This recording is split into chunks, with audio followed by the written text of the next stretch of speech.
Guys, thank you. Thank you for being here covering 2024. I'm Brett Monty with Sika. This is John McIntyre with Sika as well. We're going to be basically going through here over the next few minutes crack isolation or crack prevention on concrete subfloors. And we're going to talk about some other added benefits of these products. But here, who's my installers? Any installers in the group? We got an installer, so I get to pick on you the most. We got one over here as well.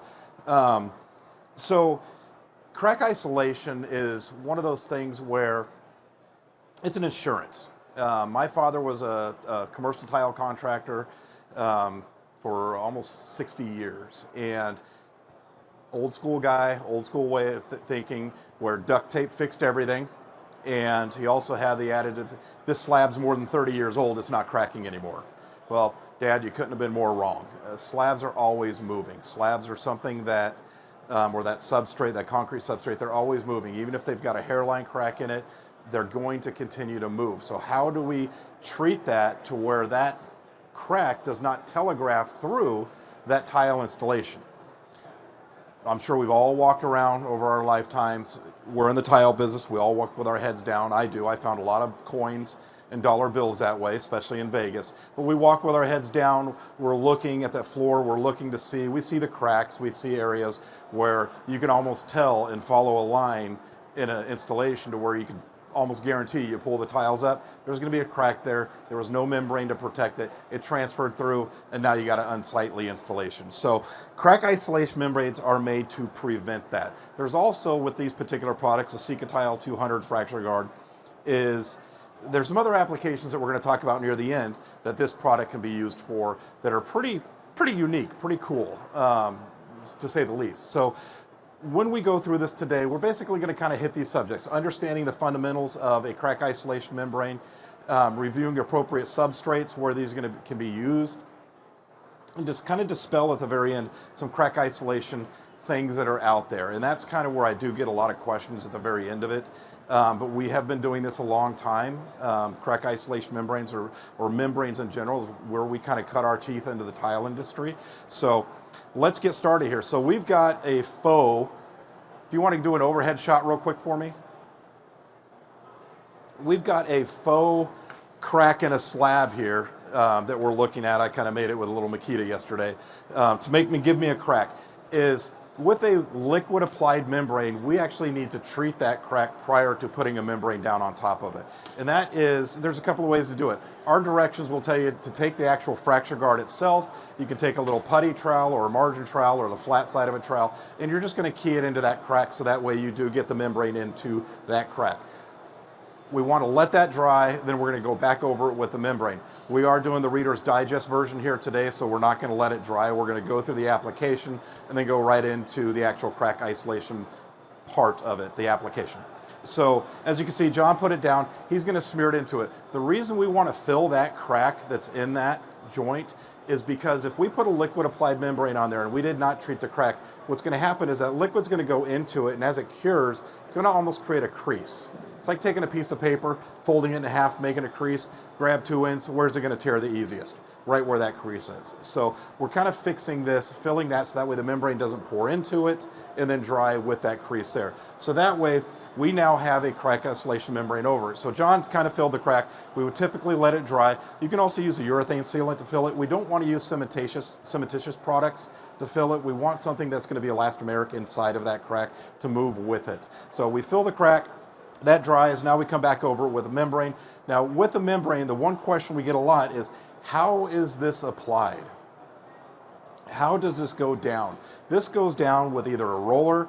We've got other guys that'll actually use a V-notch trowel. They'll V-notch it and then use the flat side to knock it down. I always say this, I don't care how you get the product there. What we want is proper thickness. The thickness in this application or the thickness of this type of product is everything. So what we're looking at is a 30 to 35 mil wet thickness. Can anybody tell me how thick? Give me an example of what a 30 to 35 mils is. Because that's a hard language to understand. That's why you typically use one of these, a wet mill gauge. If you'd like one, we have some over at our booth, 7042. But it's a wet mill gauge. I typically tell people this because nobody carries one of these around with them. Credit card thickness wet, business card thickness dry. That's the easiest way for me to explain it. So when you look at that, and the science in this product is actually the elongation for this product, and that being able to absorb that energy.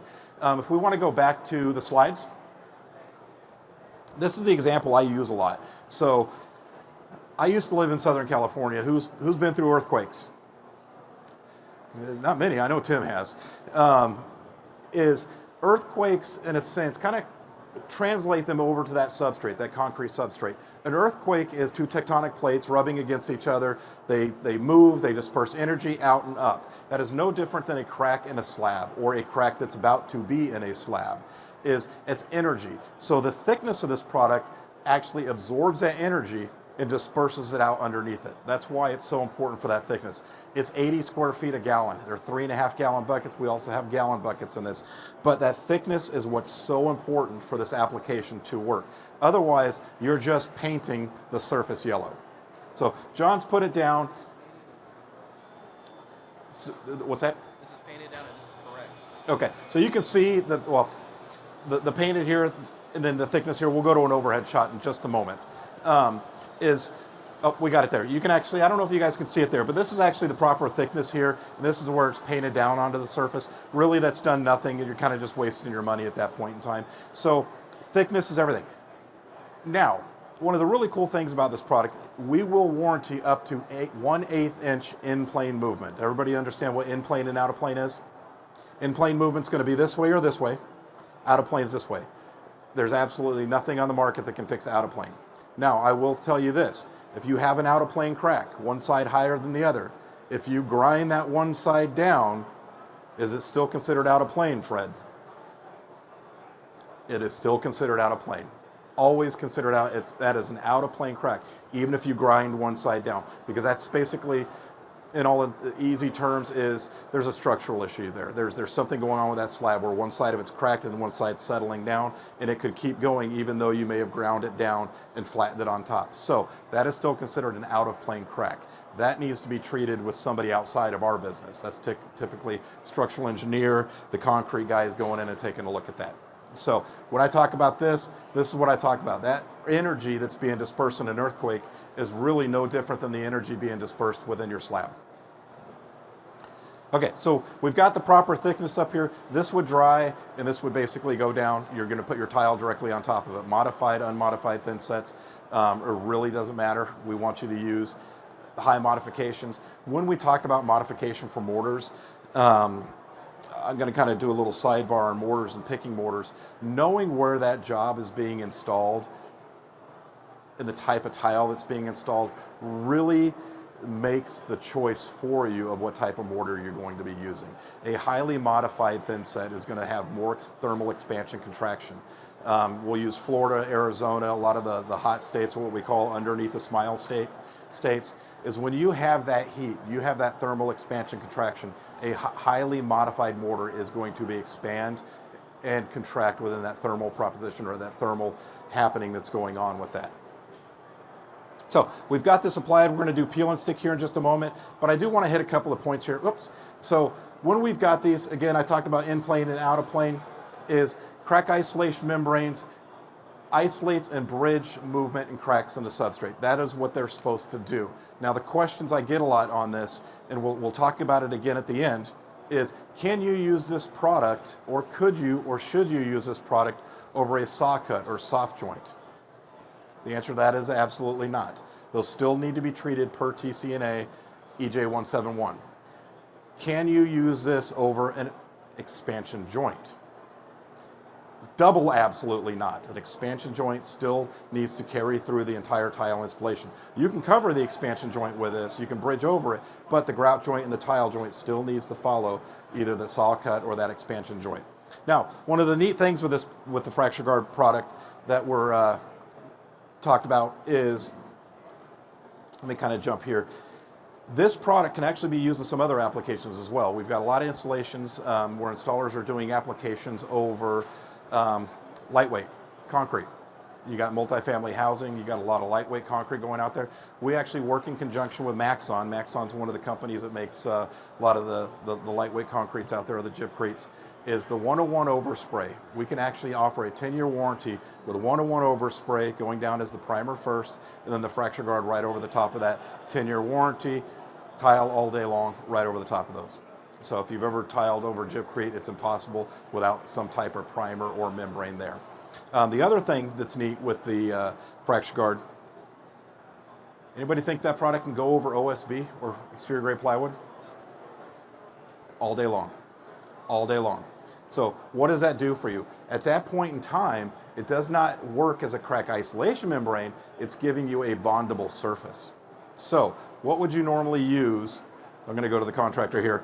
As if you've got an OSB substrate, you're going to want to put tile down on top of it, what would you normally use? I'm sorry?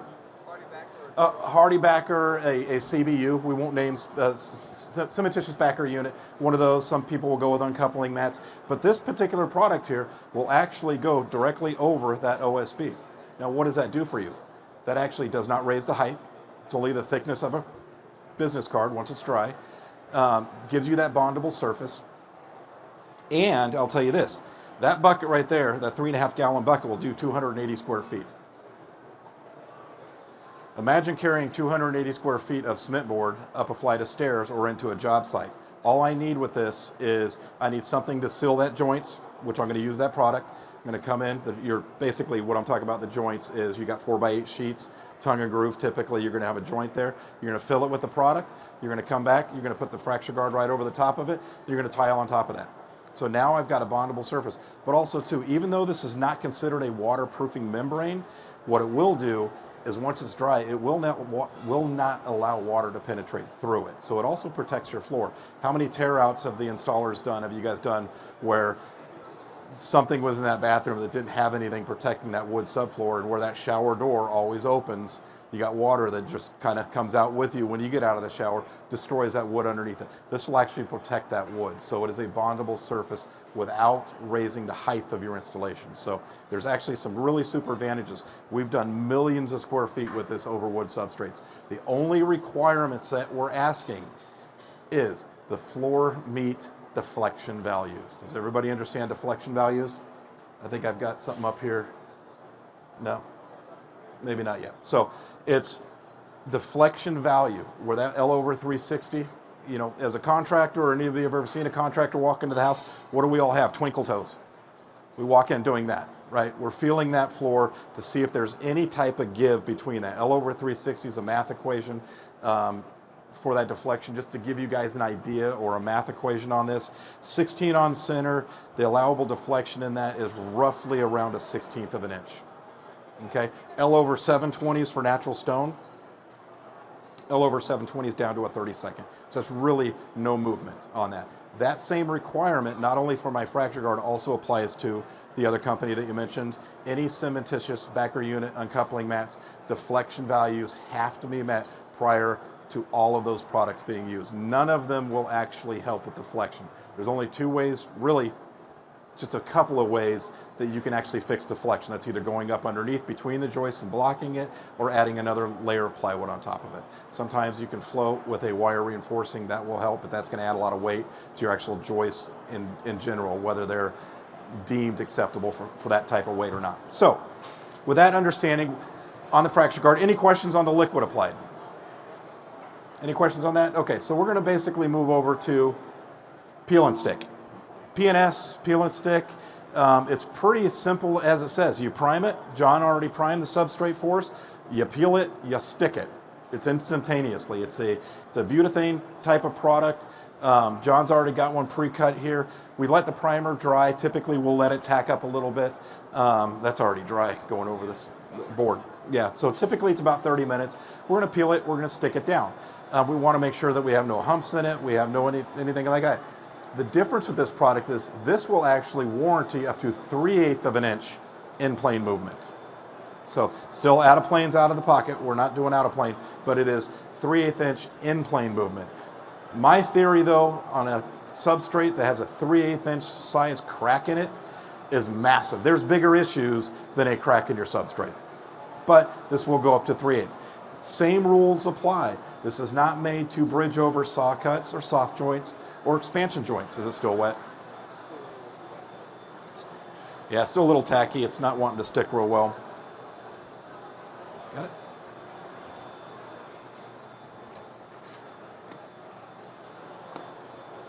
So this product's going to go down. Typically, you can use a flat trowel, a wood trowel, a roller to roll it down. It will get tackier over time. After you've put it down, you'll stick it. It will stay down. It will become hard to bring off. A lot of times, if you actually put tile over the top of this and have to replace that tile, you'll end up peeling most of the fabric off the top of it. That's how well you're going to get a bond to it. You can use a, again, modified, non-modified. It's just too wet. Yeah, so it's going to be mechanically bonded and chemical bonded with this fleece on top of it. So here is the method for TCNA handbook. There's two methods. There's a partial coverage and a full coverage. On the partial coverages, I always ask this question because it's kind of one that kind of goes out there that a lot of people aren't aware of. And so a partial coverage by manufacturer standards typically means you're only going to chase that crack. You're just chasing it. You're not doing the whole application. So with that being said, what is the standard size or the standard amount that you're supposed to cover that crack with a tile? Anybody have an idea? Thank you very much for that answer. It's 1.5 times the size of the tile being installed. And that is the longest side of the tile. So if it's a plank tile, let's say it's 6 inches by 36 inches, it's going to be 1.5 times that 36 inches. So we're talking 36 plus another, what's half of 36? It's been a long day, or 18, so 18 on top of that, 36, do my math. 54 inches. So we're going 54 inches on each, I should have done 12 by 12, it's easier for me. We're going 54 inches on each side of that crack. So at that point in time, you might as well do the whole floor. Protect your installation, pass that insurance on to the end user, to the whether homeowner or commercial job, the owners of the building. So partial coverage, full coverage, we always recommend full coverage simply because you don't know where a crack's going to appear. If you're just chasing the crack, you're only chasing what's visible to you right now at this moment. So again, TCNA methods. So true or false? This one right here is kind of a big thing for me because we've been seeing in a lot of hot areas where tile, we'll get called out to a job to take a look at it, and I'll use Florida for example, is TPing. You guys ever seen tile TP? Do this? What do you typically have an idea? What do you think causes that? Lack of movement joints, okay? So a crack isolation membrane does not change the fact that you still need that perimeter soft joint around. EJ171 perimeter soft joint needs to be installed in that application. We walked in on many applications where you walk in on this beautiful installation and you see these tiles that have TP'd up. If you go on YouTube video and type in popping or exploding tiles, there's actually videos where you can see tiles literally by themselves just popping off the floor. It's pretty crazy. There are actually documented cases where the force was so heavy that it actually embedded itself in the ceiling, a piece of tile. So it's a pretty explosive happening or going on there if you don't have that proper expansion, contraction, or those perimeter soft joints on that. You can actually see here, this is a TP job that we walked into, happens to be Florida. John lives in Florida. Yeah, so we see that a lot, especially in these areas where they are tiling the entire area. I live in Chicago. They all like wood floors up there. So we're trying to change that mentality. So any questions? How we doing on time? So I got a few minutes here still. So any questions on this? Anything that has come up that we want to talk about? No? Okay, I want to go back to something here real quick. So slab on grade. When we're talking about these products, one of the things when you get into areas, again, Florida, some areas in California on the West Coast, you have moisture mitigation, or you have some moisture in those slabs. These products are not designed to be moisture mitigation systems. They are crack isolation systems. A moisture mitigation system would have to be applied first prior to this. So we want This is not there to stop that moisture mitigation. If you use these without that proper moisture mitigation system, basically this can blow up or come off the floor or dissolve in the floor under intense pressure from water. We talked about deflection on these. We talked about curing compounds. Whenever there are curing, or we haven't talked about curing compounds. So whenever there are curing compounds, or what we call something that's going to be a bond breaker, that is something that we need to address at that point in time. Curing compounds don't typically happen unless you're out on commercial jobs. We've seen them some on residential jobs, but commercial jobs is typically where you're going to get that. That curing compound, all it is, it's an additive that goes into that concrete that helps it cure out and set up faster, and it leaches to the top surface. So that needs to be ground off. You typically can't use any type of adhesive remover to that effect. All you're going to be doing is adding more chemicals to that substrate, but typically they need to be ground off. So I'm going to back up here and go to something too that I didn't hit on. Oh, I'm going the wrong way. So here, we get the question a lot with crack isolation membranes, where in the assembly should they go? Where should they be placed? A crack isolation membrane needs to be placed as close to the tile installation as possible. So if you've got to go in, all right, I'll ask the question here. I'm going to pick on you again. Industry requirements for flatness tolerance for a large format tile. 1/8 and 10. So I like 16th better, but 1/8 and 10. 1/8 and 10 is that tolerance for large format tiles. So who here ever gets a floor that meets that tolerance? Raise your hand. You get the floors that meet that or don't meet it? Yeah, starting out typically they look like the Gulf of Mexico. So we've got to go in there and fix these. So if you've got to go in with a leveler or you've got to go in with a patching compound or something to fix those bird baths or those uneven areas, those are all going to go prior to the membrane. Okay, so they're going to go here. So you've got your substrate, you got what you're using to meet that tolerance of flatness, then you got your membrane, your mortar, your tile, your grout. Make sense? So we always want that membrane for crack isolation as close to the tile installation as possible. So now, being that we got a couple of minutes, I'm actually going to promote one of our products that we've been doing absolutely well with. I've been in this industry for 38 years, and before, what did we use to flatten substrates? Thin set, right? We'd use our mortar or adhesive to flatten that. Over the years, now the tiles have gotten bigger, the tolerances have gotten smaller, we want to get that flattest floor possible. We actually have a product called ProPatch Plus on the Mercrete side of our business, and on the Sika tile side of the business, it's called 025 Patch. And what this is this is a hybrid, kind of leveler hybrid patching compound. So, most patching compounds out there are what I call labor intensive, meaning you need to flat trowel them. If you got a bird bath, you're going to flat trowel that area till you get that flatness. Imagine if we gave you a product that you mixed up, it's very fluid, you poured it out on the floor, and it's screedable. Now I take it and I screed it across my floor, filling in all the low spots. Highly modified, it's about 3,300 PSI. About 3,300 PSI once it's cured.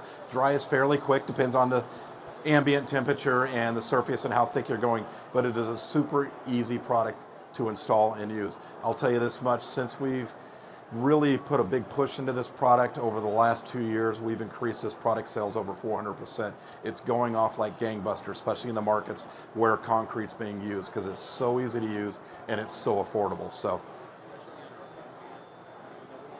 yeah, especially under foam pans. So if you got the foam pans or the pre-made shower pans, pre-pitched, is you got to have a flat surface put on. Works fantastic under those. So any questions before we're done here? Anything, guys? Okay, we're going to do a quick drawing. We've got 2 items. We've got a little bag with some swag in it for Mercrete and a $200 voucher. And then we've also got one for Sika tile that's got some different swag in it, again with another $200 voucher. We'll do a drawing for those for you guys. Again, if you have any further questions, we'll be here for a few minutes cleaning up. We're also going to be right over, our booth is right over that direction. We're right next to Crossville, but it's 7042 is our booth number. Please come by and see us.